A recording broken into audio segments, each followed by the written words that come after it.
Lefty Dylan Dusek fought his way into a starting role as a freshman, then fought his way into the weekend rotation where he has flourished. Dylan is used to fighting and winning. I had acute lymphoblastic leukemia, ALL, when I was I think I was diagnosed when I was 4 years old. Our whole world changed, obviously. Everything, every priority in our life completely changed. The day he was diagnosed, it was, the worst day of my life, but he took it in stride. Dylan took on the battle with cancer like he does every batter he faces, head on. A lot of blood work, chemotherapy. There was a couple times where I was months in the hospital, I had spinal tap. I had a little port right here in my side. It was a 2.5-year, 3-year treatment, and he took it like a king. We're at the hospital and we're pushing his IV cart around and he's got it hooked up to his port and got a smile on his face, and just took it like a champ.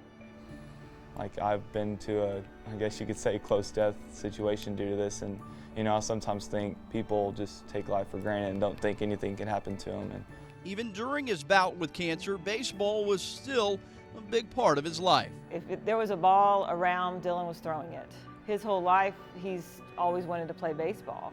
And when he was finally cleared medically in 2001, his focus went from getting better to getting better at baseball. His time on select teams took him across the country, even gave him a chance to come to Omaha back in 2009 to watch the College World Series. I was just sitting there watching the game in the outfield, and I was just thinking, wow, like, what if I was here one day?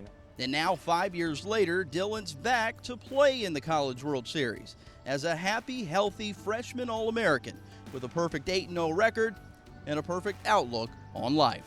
I've been cancer-free for, I think this year when I come around to September when I was diagnosed, it'll be like my 14th year off. I feel like it's in my past. It was a very rough time, but with God and with a lot of prayers and family and friends, we made it through it, and look where we are. For him to go from a very sick 3.5-year-old to 15 years later playing baseball, it's like a dream come true. I'm just blessed to be here in the situation I am. I know a lot of kids don't get here, and then a lot of kids with cancer, like, I'm very fortunate just to be here and doing what I love.